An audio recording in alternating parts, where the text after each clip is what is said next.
Well, hello, welcome to the second edition of Stuff Brandon Uses, and today I'm going to be looking at two pieces of equipment that I actually just ordered, and it's going to become my new camera of choice. I sold my old camera to get this one, so I actually didn't get into debt over this one.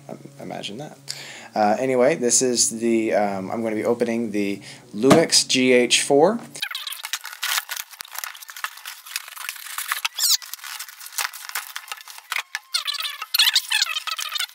Well, fast forward a week, and I have really had fun getting to know the GH4 and figure out its ins and outs. There's a lot of helpful videos on YouTube of folks that have already had the camera for a little bit, walking you through all different menus and stuff. So I'm not going to talk a whole lot about that, but really for me, again, this segment is called Stuff Brandon Uses, and so I'm just talking a little bit about how I'm going to use this.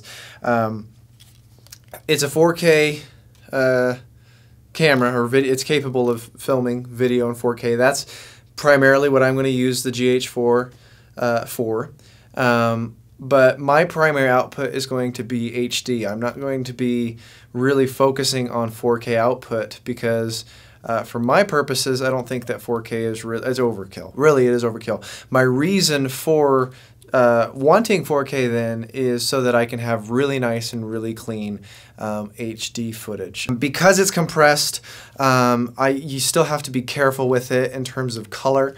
I like to do a lot of grading, and just with compressed file formats, you're limited in what you can do. The camera has a lot of settings in it, color profiles and contrast settings, then highlights and shadows, and then master pedestals. So a lot of cool things to be able to dial in a specific look. The temptation that I have as someone who's kind of a color grade junkie, and I'm an uneducated one at that, so you know I'm really dangerous. The temptation is to just get everything as flat as possible, and then I have this, I can have this sort of delusion that I have a ton of dynamic range. Whoa, look at all that dynamic range I have from shadows to highlights. Well, when I go to grade to bring contrast back, because of the heavy compression of this camera, I actually end up with a very messy, dirty picture.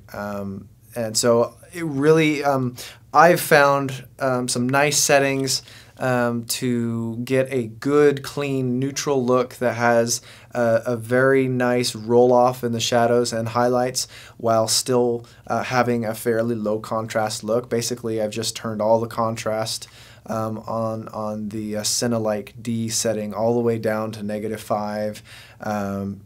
But then I go into highlight and shadows, and instead of turning those contrasts all the way down as well, I amp them all the way up. So I actually have the shadows and the contrast curve doing an extreme S shape. So just doing tests, I really get the best results with that, and honestly, I don't have to grade it a whole lot, but I can grade it if I need to. It's just realizing the limitations of compression. So anyway, that's been sort of the biggest thing that I've been testing with the camera is the color, and trying to figure out how much I can stretch it without breaking the codec. And I think I found a pretty good setting there, which you see on the screen. For now, that's pretty much it. I have not tested the slow motion yet. I have not played around with a whole lot of the HD functions outside of the Cinema 4K at 24 frames per second mode. That's kind of my focus. I've hardly even touched the still